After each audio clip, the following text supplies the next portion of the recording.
Welcome to the MS&Me Radio Network, a division of the Multiple Sclerosis Global Support Network. The following program broadcast is an original creation by the broadcast entity. Discussion within the following broadcast should be used for informational purposes only and is not a substitute for professional medical advice or consultation. Before considering application of any broadcast content in the following program, please consult your healthcare provider. If you feel you are having a medical emergency, please contact your local health services for immediate assistance. MS&Me Media and the Multiple Sclerosis Global Support Network do not guarantee or warrant the accuracy of information in the broadcast to follow. The Multiple Sclerosis Global Support Network provisions broadcast services to program hosts. Information discussed in the broadcast does not necessarily reflect the views, opinions, or goals of the network and are solely those of the show broadcast host.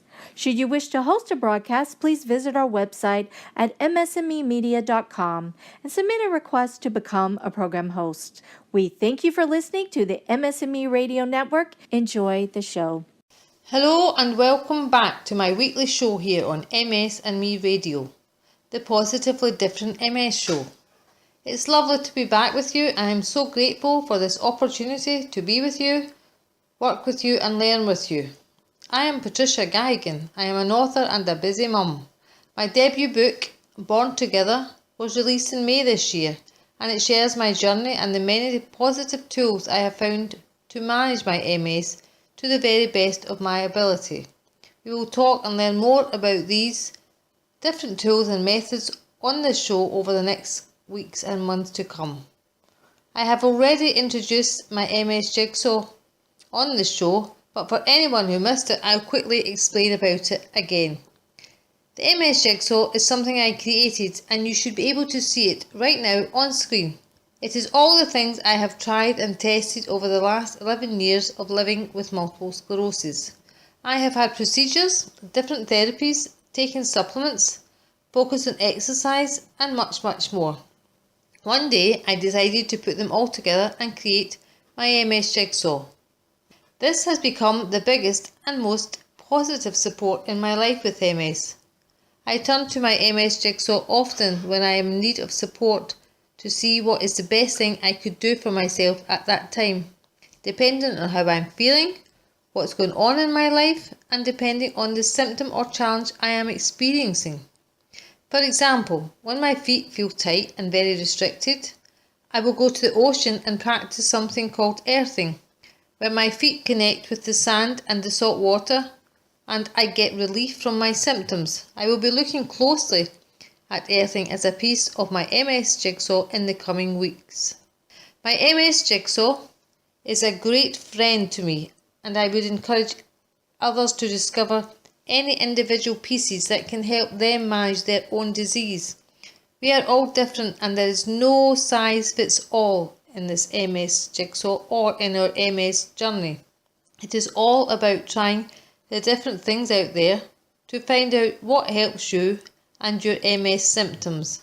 It is also essential that they fit in with your lifestyle. Some people with MS can go to the gym every day, work out and go home for a period of rest and recovery. I can't do that. I'm a busy mum.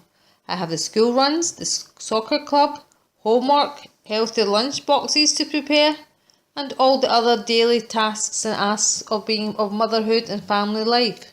Other people with MS are out at work all day. So like I just said, there is no one size fits all to managing multiple sclerosis. We all need to take time and find out what is best for us and our family life and our circumstances. A very important fact in the management of multiple sclerosis and many other things in our life is the cost of the different therapies and the tools that we need to use that can help and support us. I work hard in my own personal life to keep the cost to a minimum for the most part, as so money can be a real issue for many MSers and for myself, for earning money at the same time as managing a lifelong disease does not come easy. I have had to make tough choices and decisions with my family over the years to be able to keep paying for things and keep it manageable within our now reduced since MS came along family budget. Cost is something close to my heart, so I just wanted to let you all know that it is always something that I have on my mind when I am talking about and introducing the different pieces of my MS jigsaw. I am aware of how much things cost and that they have to fit in with family budgets and family life, and will do my best to explain this and to look at different ways that we can manage. This week's weekly interview is with a really great person called Steph Mayo. She is a yoga teacher, and she practices yoga herself and is a very person-centered yoga instructor, and is great to reach out to support, and we're hoping to find out a lot of information from Steph today. Yoga for me makes a difference between stiffness and flexibility in my movement. When I practice, I see a noticeable improvement, and on the other hand, it's pretty noticeable when I don't practice, as I become much more rigid and stiff. When Elliot was small at home, in the baby and toddler years, I could practice yoga and take some time to recover. I could even attend a yoga class while my mum, Gran, came along to watch Elliot at home. But when Elliot started school, I had the school runs in the morning and in the afternoon. We had to take the local bus, walk up and down the hill to drop him off. I could no longer practice and then recover. There was no time in my day. I couldn't travel to a yoga class, as well as being able to have the energy and ability to travel to the school, as my day revolved around school life and all the demands that brings. So it was a new chapter in my life. I had to adapt my yoga practice, do shorter sessions, do them at home, usually later in the day when after Elliot had come home from school, after homework and after dinner. So all of this meant great change, and I did practice less because my circumstances had changed. But I suppose that's a big message, because that is life with MS. You adapt, and then you have to adapt some more. Now I practice at home when I can. I bought a DVD to teach me and support me, and I have even tried to do a little Pilates. Once you know the basic poses and stretches, yoga is more or less free, and like me, you can practice in your own time, in your own space, in your own home, when it suits you and when it fits in with life and your commitments each day. And that, personally, is one of the big reasons I love yoga and use it to fit in with whatever I have going on in my life at that moment. I won't say any more about yoga. I will hand over to Margaret Ann, who has been out and about to chat with Steph Mayo. So here I am with Steph. Can I start by first asking what attracted you to having yoga in your life? I first came across yoga about 40 years ago. I was in my early 20s and a friend said, "There's this yoga thing on, do you want to go?" And I said, "Yeah, let's give it a whirl." Didn't know a single thing about yoga. And there was something about that experience that just really resonated with me. I felt lighter.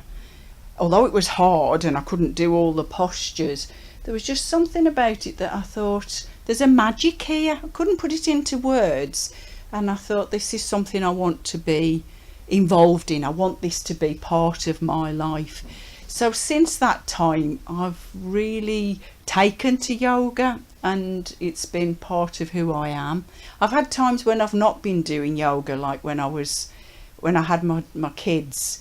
It wasn't possible to get to classes and things, but generally I would say over that period it's been a big part of who I am, and I still feel that lightness. I still feel it makes me feel better on lots of different levels. So how do you see yoga helping people in general in their daily lives? Well, I think for me, yoga has benefits on lots of different levels.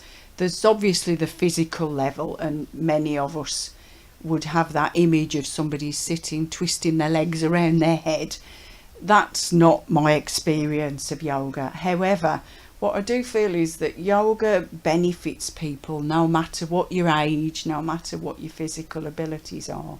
there's something about that ability to connect in with who you really are, and something about that mobilization of the joints, that stretching through the muscles, that physical surge of energy, and a sense of competence. It doesn't matter if somebody can get their leg right up above their head and you can only lift your leg a little way. That's not important. You're moving within the limits of your own capability. And I think that's the first part about yoga, the physical, but it's beyond that. It's the emotional strength that is part of the experience of yoga, that you come to feel okay about yourself. You feel okay that your leg will only lift a few inches today. Tomorrow's another day. Yesterday was different again. And there's something about being kind to yourself, accepting who you are, having compassion for where you are in your life, and also being able to recognise that when we move the body, we move the emotions. So that emotional level is an important component of yoga for me. And part of the way we achieve this inner stillness, this sense of peace, is through using breathing exercises. So no matter what our physical limitations, we all have to breathe, and we can learn how to breathe more consciously. We can learn to slow the breath and thereby slow the monkey mind that's jumping about all over the place, which is what the job of the mind is. And it's helping us to connect with the mind, the body, the heart, the emotions, and it brings out who we really are, that deep kindness that we feel for each other, that sometimes the layers of life, the ego gets in the way of us connecting with that deep kindness and compassion that we feel for others and for ourselves. So to come back to your question, I think that yoga can benefit us emotionally, physically, spiritually, if you want to use that term, and in terms of the way the mind works. It slows down that monkey mind, helps us to be kinder to ourselves and others. So that's how yoga could help people generally in their daily lives, but let's think about specifically multiple sclerosis, with balance and stiffness being bigger issues. What would you suggest? Well, I think for me, yoga is a practice that embraces each individual as a unique, a beautiful human being, and each of us has limits in terms of the range of movements. And I think for me it's this process of working towards expressing who we are through various poses.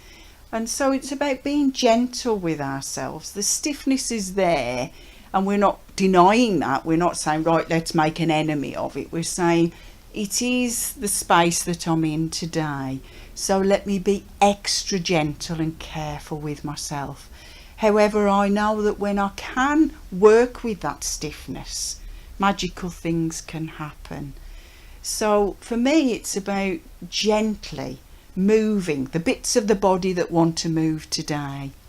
So the stiffness might be in the spine, for example, but we can use the breath to help the spine to just feel that little bit easier, to work with visual images. And yogis take their inspiration from nature. They've watched animals, they've noticed how the trees move with the breeze. A tree that doesn't move is going to break. So we need to keep that flexibility in the body. And even if we can only move a few inches each way, even a couple of centimetres, that's still movement. And with balance too, we have days when we feel a bit more able to balance than other days. And it's really about, how am I feeling today?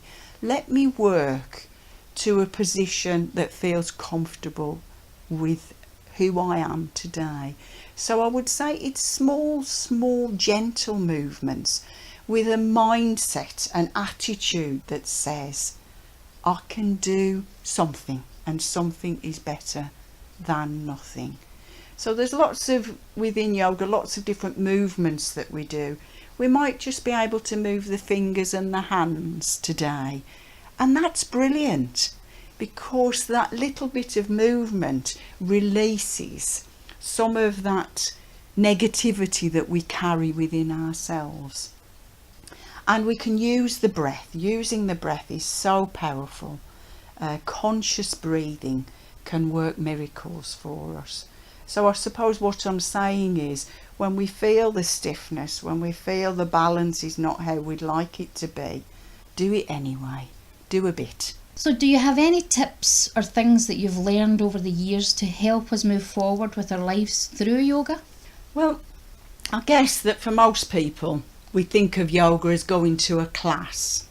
And if you can get to a class and the teacher is the right person for you, brilliant. However, we know that doesn't always happen for people. Maybe there aren't any teachers in your area, maybe you live in a rural community. There could be 101 reasons why you can't get to a class. So if that's the case, then it's thinking creatively, thinking outside of the box, thinking, what can I positively do here that's going to allow me to connect with some of the good stuff about yoga. So if you have access to the internet, there are lots of websites out there, lots of information on the web, lots of people have produced materials that can help people to find an exercise program that works for you.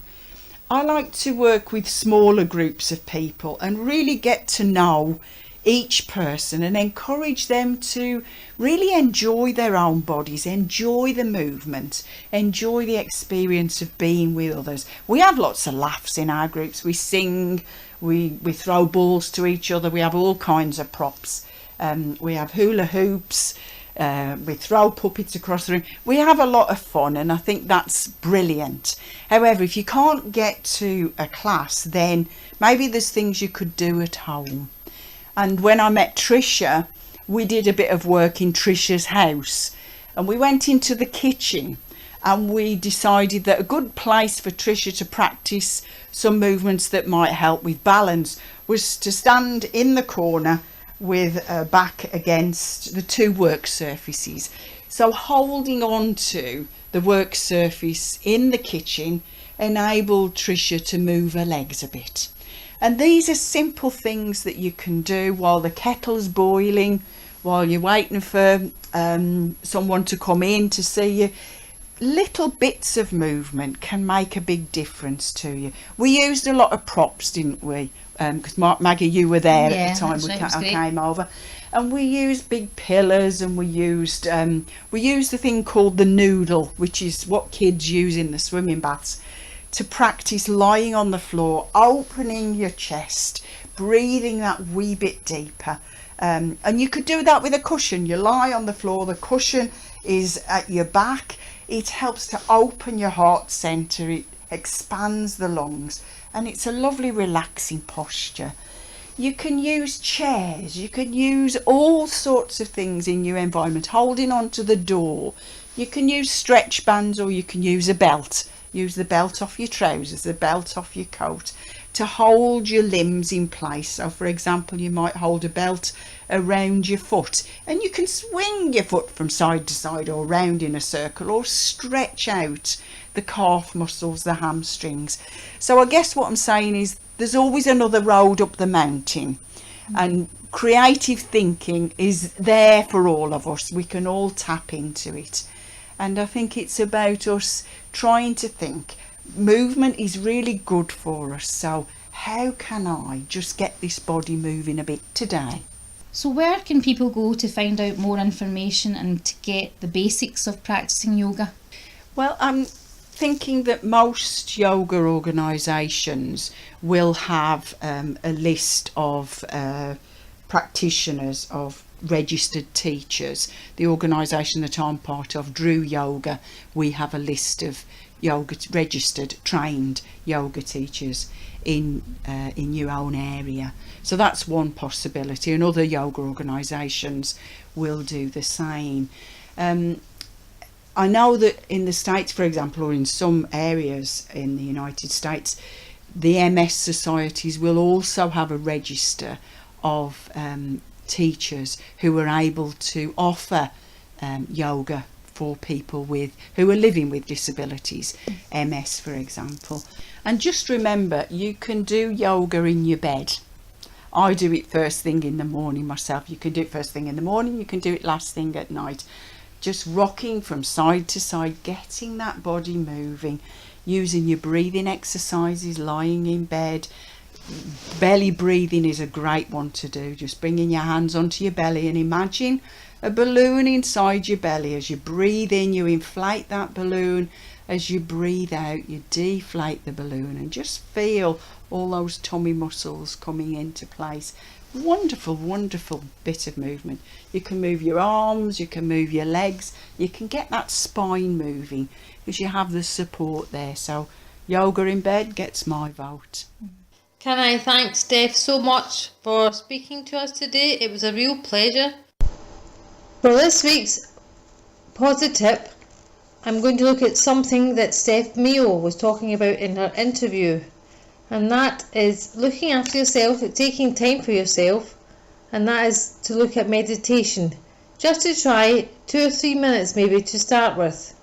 We often say that we need to rest our bodies, or people tell us we need to rest our bodies, but what about our minds? They clutter up with overthinking, worries, negative thoughts. Lots of things happen in family life, work life, and we get overwhelmed sometimes, and our minds get overcrowded. And it's just the most wonderful thing to take a few minutes each day to meditate, to try and calm those brain waves down and give yourself some space and some relaxation. Since I started meditating, I have made huge changes in my life, and it has had a huge impact on my overall well-being and without doubt my mental health. There are apps out there that we can use to help us.